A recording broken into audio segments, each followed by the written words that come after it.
Halo sobat, kali ini kita mau cerita mengenai kebun kita ini, dimana di sini berbagai macam jenis tanaman yang saya tanam ya sobat. Dari tanaman buah, ada jambu kristal, ada durian, alpukat, dan juga dulunya juga ini saya tanam kentang, tanaman sayur sobat. Tapi saat ini didominasi oleh kopi. Jadi ini saya sebut kebun kopi. Namun kebun kopi ini saya tumpang sari dengan jagung, ada singkong, dan juga tanaman buah yang lain seperti terong Belanda. Dan ini dulu adalah mulsa cabai sobat. Jadi bisa teman-teman lihat di video saya sebelumnya di playlist berkebun ya. Saya juga tanam cabai dulu sobat. Ada juga pohon mangga yang sudah berumur 1 tahun ya. Nah, hari ini cuaca cerah ya sobat. Saya mau cerita bagaimana sukanya, senangnya, dan sedihnya di berkebun ya sobat. Jadi bertani. Senangnya itu apa? Ketika hasil buah kebun kita itu banyak ya sobat. Contohnya ada kopi yang sudah panen ini, sudah panen 2 kali sobat, dengan umur 15 bulan. Dengan umur 19 bulan sudah panen 2 kali. Nah, saya senang. Nah, ini ada yang super ya. Ada juga varietas tim-tim dan juga komasti. Nah, ada 3 varietas di sini sobat. Nah, ini dikala sudah berbuah dan sudah panen dengan harga yang baik, tentu saja petani senang sobat. Sekilas info, ini tanaman kopi kita ini ada 3 sistem pagar ya. Ada 3 sistem. Yang pertama sistem pagar, yang kedua sistem tradisional, dan ketiga sistem tumpang sari. Dan apa bedanya itu sudah ada saya bahas di video sebelumnya sobat ya. Dan ini salah satu sistem tradisional dengan jarak antar gang 3 meter, dan ini 2 meteran ya sobat, ataupun 1,5 meter. Nah, yang kedua, apalagi yang menjadi senang selain berbuah banyak, tentu saja dengan harga jual yang baik ya, dengan kualitas yang buah yang bagus dan juga harga jual yang baik, tentu juga akan mendapat kesenangan bagi petani, dapat sukacita dari tanaman ini kepada petani sobat. Nah, contohnya ini tanaman jagung, dulu pernah ini harganya 3.000, bahkan pernah hampir 4.000 ya sobat. Satu batang 2 tungkul ini, ada bahkan 3. Ini ada 3 buah ya sebatang. Ini saya caranya sistem pagar, ini saya buat ini caranya ini sistem 2-1. Ada 1 titik 2 bibit, ada lagi 1 ya sobat. Nah, yang ketiga apa, selain tadi berbuah banyak, harganya cocok sesuai, apalagi ya perkembangan tumbuhan kita baik ya, bagus. Ini contohnya durian, perkembangannya itu baik. Nah, ini durian musangking sobat. Ini durian musangking, dan mudah-mudahan ini tahun ke depan bisa kita buahkan ya. Tahun depan kita coba buahkan di umur 3 tahun ya. Bertahun ke tahun. Nah, apalagi sobat, jikalau kita mendapat pupuk yang murah. Nah, pasti ya, kalau dapat pupuk yang murah pasti semua senang ya. Para petani pasti senang. Nah, jadi yang pertama tadi buahnya banyak, yang kedua harganya sesuai, harga penjualan buah sesuai atau hasil kebun sesuai. Yang ketiga, pertumbuhan tanaman kita baik. Yang keempat itu yang pasti kalau pupuknya murah ya. Nah, saya sambil sebut-sebut rumput ya sobat. Yang keempat pasti pupuknya murah. Itulah sementara mungkin teman-teman yang bertani bisa menyampaikan apalagi sukanya menjadi seorang petani. Nah, Tapi apa yang bikin sedih di pertanian sobat? Ada juga. Iya, salah satunya kebalikannya dong pastinya kan. Tadi keuntungannya tadi buahnya bagus, tumbuhannya bagus, harganya sesuai, pupuk dapat bagus. Nah, kebalikannya yang bikin petani sedih. Ya, itu tadi. Kebalikan dari kesukaan petani tadi deh. Nah, gitu. Makanya para petani itu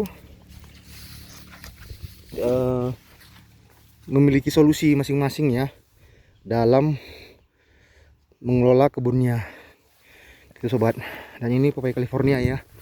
Pepaya California ini sudah sebulan ini tidak saya spray. Udah mulai mangkal ya sobat. Ini karena lalat buah ini sobat. Begini. Karena harganya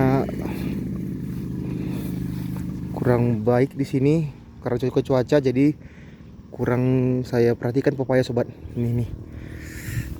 Kenapa kurang saya perhatikan? Karena harga obatnya mahal, harga pestisida mahal sobat. Dibandingkan harga buah. Nah, itu juga yang bikin petani sedih. Nah, makanya ini saya buat kebun ketini tumpang sari. Makanya saya buat ini kebun ketini tumpang sari untuk subsidi silang ya, gitu sobat. Apalagi solusinya selain tumpang sari? Ya, saya menggunakan pupuk organik sobat. Nah, ini ada daun-daun. Ini pepaya kita ya. Nanti bisa jadikan bibit juga ini sobat. Apa saya buat juga ini bekas-bekas sayur saya letakkan di sini jadi pupuk organik.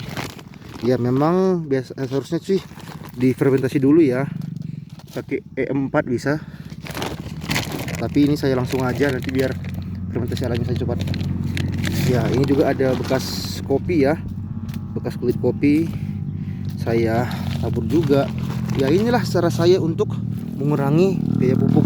Tapi ini kan untuk pupuk bawah ya. Tapi kalau untuk pupuk yang di atas, ya petani juga membutuhkan pupuk pestisida dan nutrisi juga dong, ya kan?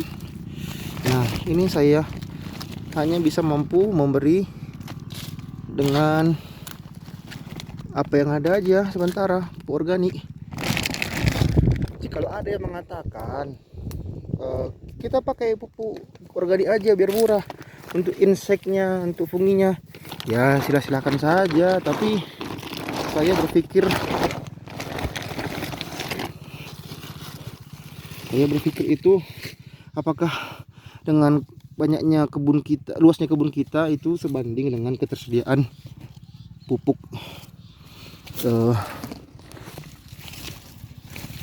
organik gitu loh. Kok saya sih tidak yakin kalau semua pestisida itu dari organik, kecuali kebun kita kecil, skala kecil ya. Kok skala hektaran ya nggak mungkin deh, pasti membutuhkan pupuk kimia. Nah, jadi saya tetap melakukan persilangan atau pencampuran, kadang pupuk kimia, kadang pupuk organik, begitu sobat. Salah satunya seperti ini, pupuk organik saya berikan untuk tanaman kopi dan juga tanaman lain sobat. Apalagi contohnya pupuk kandang ya. Ini tadi sampah-sampah rumah tangga, sampah-sampah sayur. Yang kedua, bisa kita beli pupuk kandang. Nah, ini pupuk kandang ya, sedang fermentasi nih. Sudah rusak nih apanya nih, si fermentasi ya. Gini aja sih, takkan gini aja sobat. Nah, gini aja. Tapi ini biar saya biarin dulu ya, biar gini aja. Untuk kopi. Jadi pupuk organik saya iya dari kulit-kulit sayur. Nah, atau kita beli ini satu karung ini sobat, harganya sekarang kalau tidak saya salah ingat kemarin itu saya beli sekitar 12.000 satu sak. Itu ini ya, pupuk kandang. Nah, kalau harga di pasar, harga pertanian, saya bingung nih bagaimana cara pemerintah untuk menanggulangi harga yang tidak stabil. Dikala harganya naik, pemerintah meningkatkan ekspor, memasukkan produk luar negeri, impor beras, impor apa. Sekali petani Indonesia ekspor dong ke luar negeri. Ini tidak, pemerintah Indonesia malah impor dari luar negeri. Padahal banyak komunitas petani kita yang bisa ekspor. Atau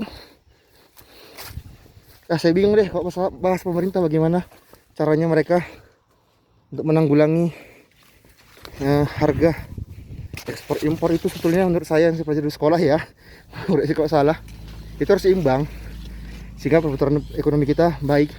Kalau hanya ekspor bagus, tapi kalau ketersediaan barang di dalam negeri juga kurang, ya tidak baik juga kan. Nah ini kopi kita sobat, maaf, ini alpukat kita, alpukat mentega ya. Nah jadi apa, harus seimbang dong. Nah begitu juga dengan ekspor kita, juga impor kita. Kita banyak impor jagung, impor apa. Padahal di sini petani sulit mendapatkan pupuk lah, sulit mendapatkan yang lain lah, bibit lah. Nah dari contohnya ini apa? Nah ini nih, dengan sistem yang sama, buah meskipun kita kecil. Apakah pemerintah bisa melihat hal ini, bagaimana kondisi ini? Ya saya tidak tahu sih ya. Tapi yang pasti kalau pupuk itu banyak ya murah, kualitas tumbuhan kita sih, tanaman kita sih baik. Saya tidak menyalahkan pemerintah, tapi saya pendapat saya pribadi ya, saya tidak tahu kebijakan pemerintah bagaimana. Tapi beginilah suka duka ataupun senang sedih dari petani sobat. Dikala harga kita baik, malah didatangkan dari luar negeri untuk sediakan kebutuhan di dalam negeri. Padahal petani Indonesia mampu bertani dengan baik, mengolah lahan dengan baik jika harga pupuk itu cukup. Ya gitu deh, mohon maaf ya, bukan saya menyindir pemerintah ataupun mengkritik, tapi ini dari hati paling dalam sobat. Oke, saya lanjut kerja dulu ya sobat ya. Saya lanjut kerja dulu ya. Terima kasih banyak sebelumnya sobat. Salam sehat, tetap semangat.